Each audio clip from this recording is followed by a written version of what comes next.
Tonight, there is breaking news as we come on the air. Federal agents in masks raiding farms, smoke canisters used against protesters. The images coming in at this hour, those masked federal agents launching immigration raids on 2 California farms. Protesters blocking agents in the street. Flashbangs heard behind a reporter from our station KABC. We'll have the latest. Also tonight, the major tunnel collapse, more than 30 workers trapped 400 feet down, and then the incredible escape. You'll see how they got them out. Tonight, our team with rescuers along the banks of the Guadalupe River. And this evening here, what we've now learned about the code red alert and when it actually came, hours after that flood emergency began. Tonight, the dangerous storms along the East Coast and the new flood threat at this hour, and tornado and severe thunderstorm watches in the Midwest. We'll have the forecast. Tonight, a federal judge issuing a new nationwide order blocking President Trump's attempt to end birthright citizenship. Tonight, nearly 1 year after the assassination attempt on then-candidate Donald Trump, 6 Secret Service agents have been suspended. What we've learned about the suspensions.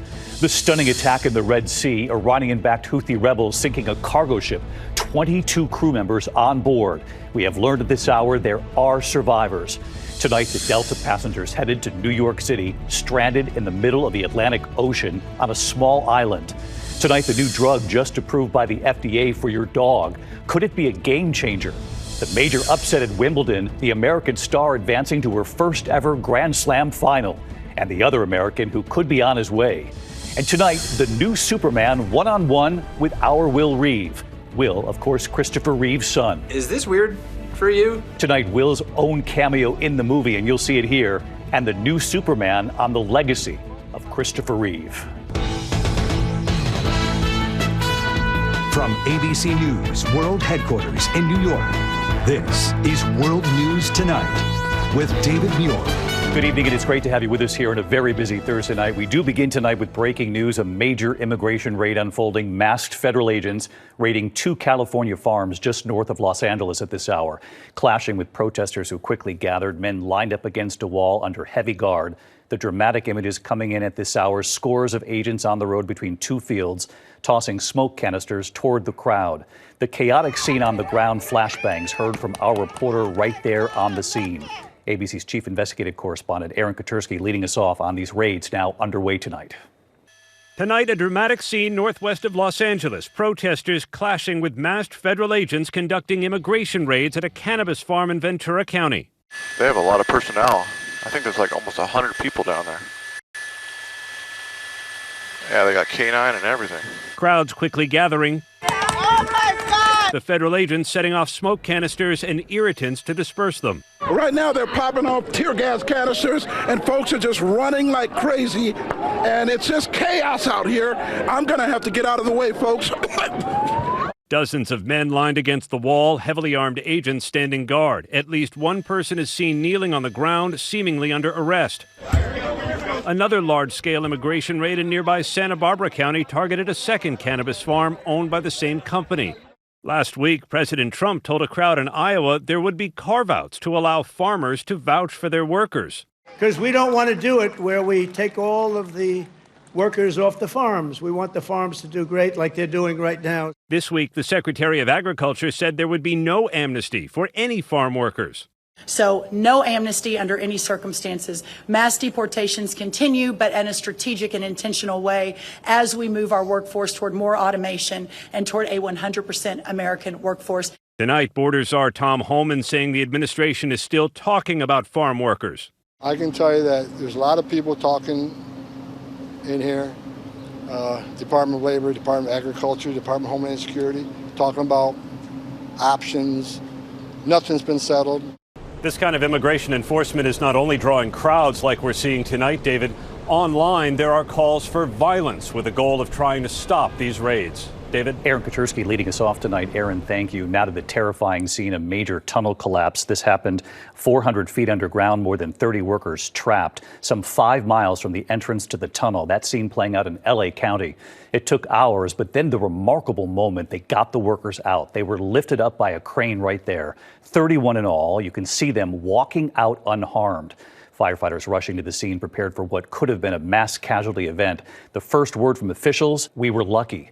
Tonight, ABC's Kayna Whitworth with the harrowing moments here. Those 31 workers trapped 400 feet down. Tonight, this massive sanitation construction site now closed after a frightening tunnel collapse in Los Angeles County left more than 24 workers trapped 400 feet beneath the ground. There was a location that squeezed the tunnel and forced it to partially collapse. Calls coming in just before 8 p.m. Wednesday at an industrial area outside of Long Beach. The tunnel lining failed approximately 5 to 6 miles in. The men operating this tunnel boring machine at the time, and a pile of debris some 14 feet high blocking them from the tunnel's entrance. Hundreds of first responders racing to the scene overnight. Less than 2 hours later, the workers able to free themselves and walk some 5 miles to reach rescuers. The workers had to climb through debris. They had to make themselves out through, and then rescuers actually came to them to assist them out. Finally emerging in groups of 8, lifted to safety inside these metal yellow baskets hoisted by a crane. Those on the ground level here heard a boom, and it shook the ground. There's now a complete work stoppage here, and behind that white Dragados building, you can see the entrance to the tunnel. They had completed 6 of the 7 planned miles of tunnel, which runs underneath residential communities, parks, and other public right-of-ways. And tonight, those rescued workers back home and safe. Fortunately, none of them suffered any major medical issues or injuries as well too, so that's part of the miracle too. And David, ground monitoring systems here detecting no other problems so far, but the sanitation district telling me that tunnel has one way in and one way out. And had those workers not been able to scramble over that debris field, this could have been an entirely different scenario. David. No question about that. We're just glad they're okay tonight, and what a rescue effort. Kayna, thank you. Next tonight, the storms in the east and the tornado watches in several states at this hour, part of the severe weather in the Midwest, and this new flood threat in the east. 12 million Americans on alert at this hour. The Boston area, look at this, already getting up to 7 inches of rain. That's part of I-93, shut down for a time. One worker knee-deep in the water. The images from Milton, Massachusetts. Meteorologist Danny Beckstrom from our New York station, WABC, is tracking it all for us tonight. Danny, great to have you, and what are you watching tonight? The flood threat remains the headline, David. While the rain that brought the flooding to Boston has wrapped up, it's not the case in the mid-Atlantic. A flood watch remains in effect for parts of North Carolina and Virginia, where continued downpours can add an additional inch or 2 of rain tonight. And remember, parts of this area have already picked up a ½ foot of rain this week, making it that much easier to trigger flash flooding. Flooding could also be an issue tonight in Iowa as a more widespread severe weather risk ramps up in the Midwest. A tornado watch in effect for a portion of Nebraska and Iowa until 10 p.m. local time, as well as a severe thunderstorm watch that includes Denver through sunset. The severe threat shifts east to the Great Lakes tomorrow, with major metro areas like Detroit, Chicago, and Kansas City running the risk for damaging wind and brief tornadoes. David? Danny Beckstrom, our meteorologist from WABC, with us tonight. Danny, thank you. We turn next tonight to the exhausting search for the missing in Texas Hill Country. At this hour, 166 people are still unaccounted for. At least 121 people are now dead. And tonight we have learned about this code red alert that many residents had signed up for, and when it actually came, for many, several hours after the emergency unfolded. Trevor Ault from Texas tonight.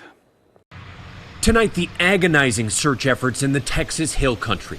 Officials say there's 166 people still missing, the number barely budging in 48 hours. This is the kind of terrain that these search crews are dealing with, a flipped over vehicle, all this debris that's piled up high. We have a rescue crew right here. They've got a dog with them. They say they've been at it since day one, and in that time they have found 2 people. The death toll now up to 121 as officials respond to new questions about delayed warnings. Our affiliate KSAT obtaining a recording of a first responder at 4:22 a.m. asking a dispatcher to send out an emergency alert. The Guadalupe Shoemaker sign is now underwater on Highway 39. Is there any way we can send a code red out to our Hunt residents asking them to find higher ground or stay home? Stand by. We have to get that approved with our supervisor. That code red sends a pre-recorded message to residents who signed up for the warning service. According to dispatch audio, it wasn't sent out until 90 minutes later, and some people didn't receive it until 10 a.m. Today, officials promising a review of the entire emergency response. Our city of Kerrville and Kerr County leadership are committed to a transparent and full review of processes and protocols. I mean, this is just wreckage. Jeeper Ragsdale says he woke up to a call from his sister Jane, the co-owner of Heart of the Hills Girls Camp. The camp was not in session, but she was there, the water rising inside her home, and she was trapped. She told me, she's like, it's already at the bed. I can't get out. It's like, break windows out. Just get out. And she did it. Jane died in her home, much of her beloved camp now in ruins. But Jeeper says her phone call gave him enough time to save people on his own property.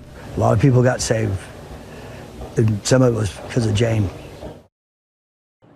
And David, more teams from around the country are on their way here to help in Texas. Search crews have been using sonar, drones, and chainsaws, and officials are urging residents not to disturb these giant piles of debris because there could be victims inside. David? Yeah, the gruesome search continues there, and we're thinking about all those families again tonight. Trevor, thank you. Tonight, a federal judge issuing a new nationwide order blocking President Trump's attempt to end birthright citizenship. Of course, it comes just days after the Supreme Court cleared the way, then a class action lawsuit, and what they're now arguing. Here's Rachel Scott. Just 2 weeks after the Supreme Court gave President Trump the green light to move forward with his ban on birthright citizenship, tonight a federal judge blocking the policy yet again. The High Court determined federal judges could not issue sweeping nationwide injunctions against many of Trump's policies. But the plaintiffs in today's case worked around that ruling by filing a class action lawsuit on behalf of all children born in the United States after February 20th. People telling us that they're considering changing where they're going to deliver their babies, moving away from their doctors, their communities, worrying about their families being torn apart. The president has said he's prepared to enforce the ban. Hundreds of thousands of people are pouring into our country under birthright citizenship, and it wasn't meant for that reason. But the administration has still offered no details on how they would put the ban into effect. Tonight, the White House is vowing to fight this ruling, and the plaintiffs in this case hoping that it makes its way back to the Supreme Court so the justices can decide once and for all whether a ban on birthright citizenship is constitutional, David. All right, Rachel Scott at the White House again tonight. Thank you, Rachel. Tonight, nearly 1 year after the assassination attempt on then-candidate Donald Trump, we have learned that 6 Secret Service agents have now been suspended. Here's Pierre Thomas. Tonight, for the first time, the Secret Service revealing that it suspended a half-dozen agents for their role in the, quote, operational failure that led to a nearly successful assassination of then-candidate Donald Trump. Take a look at what happened. Sources telling ABC News those disciplined included supervisory level and line agents, with suspensions ranging from 10 to 42 days without pay. In the wake of the attack, which killed firefighter Corey Comparator and nearly cost Trump his life, the Secret Service faced withering criticism on Capitol Hill. Fairly, people sir, who are dead. Today, the agency again admitting to a stunning list of mistakes, including a failure to properly coordinate with local authorities, a failure to secure that rooftop with a direct line of sight to Trump's podium, and anti-drone technology that malfunctioned. We could have maybe stopped him. Tonight, the agency announcing a number of reforms ranging from improved information sharing with local authorities to better training and deployment of technology, David. Pierre Thomas live in Washington. Pierre, thank you. Overseas tonight, Iranian-backed Houthi rebels launching new attacks on merchant ships in the Red Sea. Take a look. They've released this video that they say shows explosions and the sinking of the Magic Seas on Sunday. Then 24 hours ago, claiming they sank a second ship, the Eternity Sea. The ship's security company says 4 on board were killed on that ship. 7 were rescued after spending 24 hours in the water. Authorities say 14 are still missing tonight. When we come back here, the Delta passengers headed to New York City, stranded in the middle of the Atlantic Ocean on a small island. Also, the new drug just approved by the FDA for your dog. Could this be a game changer? Our Will Reeve with the new star of Superman tonight. And look at this, the owl perched on a tree, appearing to keep its cool. You'll watch this in a moment. There's a barrage of birds hitting the owl over and over again. Tonight, passengers on board a Delta flight were stranded in the middle of the Atlantic Ocean on a small island for 31 hours. The flight from Madrid to New York City forced to land on a small island in the Azores. Pilots reporting an engine problem. The passengers were allowed off the plane. Delta tonight apologizing for the inconvenience. Tonight, a federal judge in New York City sentencing convicted stowaway Svetlana Dali for hiding on board a Delta flight and actually flying from JFK to Paris. Dali behind bars for nearly 7 months, sentenced to time served. Surveillance video showing her sneaking by gate attendants without a boarding pass. Prosecutors say it wasn't her first attempt. The judge ordering a year of supervised release, saying she needs treatment for mental illness. When we come back here tonight, the new drug just approved by the FDA for your dog. Also, the major upset, the American star now advancing to her first Wimbledon final, and the other American who could be on his way. And Will Reeve tonight interviewing the new star of Superman, asking about his father, Christopher Reeve. To the index of other news tonight, the stunning upset at Wimbledon, American Amanda Anisimova advancing to her first Grand Slam final. The number 13 seed from New Jersey beating number 1 Arina Sabalenka of Belarus. She'll now face 8th-ranked Iga Świątek of Poland on Saturday. She could be the first American to win Wimbledon since Serena Williams in 2016. And if American Taylor Fritz wins in the men's semis tomorrow, it'll be the first time an American man and woman will be in the Wimbledon finals in more than 15 years. I think I advanced to Wimbledon finals just for getting through those names tonight. The FDA this evening approving a long-acting drug to protect dogs against fleas and ticks. Real promise here. The drug Bravecto Quantum is given by injection. It must be prescribed by a licensed veterinarian. Potential side effects could include muscle tremors and seizures. They say this new drug offers protection for up to a full year. And this image getting our attention tonight, take a look. An owl perched on a tree in Hunterdon County, New Jersey, sitting motionless while smaller birds test its patience over and over again, dive bombing, pecking away at its head, trying to scare it away from their nest. As you can see, the owl unfazed. When we come back here tonight, the new Superman one-on-one with our Will Reeve, of course, Christopher Reeve's son, and Will's cameo in the new movie. You'll see it right here.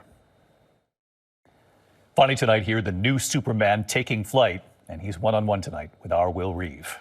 Is this weird for you? I wouldn't say weird. I would say it's a little surreal in some way. I don't know. It feels special. It's special for me, too. Interviewing David Corenswet. He's the new Superman in the newest iteration of the franchise in theaters around the planet tomorrow. Superman. Miss Lane. Years before he was paralyzed and became a hero of a different kind, my dad, Christopher Reeve, was the first to play the Man of Steel on the big screen. Excuse me. That's a bad. A cornerstone character in American culture, Superman has won the hearts and stoked the imaginations of countless fans. I sat down with Corenswet to talk about his experience donning the cape and tights for the role of a lifetime. Hey, buddy. Eyes up here. Why do you think people have such passion for and strong opinions about Superman as a character? Well, first, I think a lot of it is because of your dad. I mean, it's so rare that you have a character so effectively portrayed on screen, you know, that makes the actor a global movie star, and they become sort of inextricably linked. And then to have a circumstance in life that puts them in a position where they have a chance to play that part in their lives, but in a public way again, but in a way that feels separate from the film, but not separate from the character and the spirit of the character. The Justice Gang has arrived on the scene. And it meant something to me to film a cameo in the movie. They're funded by the Lord Tech Corporation. I play a journalist on a, let's just say, busy day in Metropolis. Before beginning filming, Superman director and DC Studios co-CEO James Gunn screened Superman, the Christopher Reeve story, a recent documentary about my father and family for the Superman cast. It starts with the huge success of Superman and your dad's uncertainty about taking the role, leaving the theater, the criticism of sort of you're selling out and this movie's never going to work. I mean, like, nobody's going to want to watch a superhero on the big screen. And to think about my own dad, who I lost 6 years ago. I was very close with him, and in moments like this, you often think about he's missing out on this. What would he think about this? I felt so lucky to think of your dad in the same way that I think about my dad, which was sort of not approving of what we were doing, but certainly encouraging us. Incredible. Our thanks to Will. Not a bad cameo in the movie. We look forward to it. Good night. David Muir, the most watched newscast in America. And now, ABC's World News Tonight has won the Emmy for Best Live News Program for the 3rd year in a row.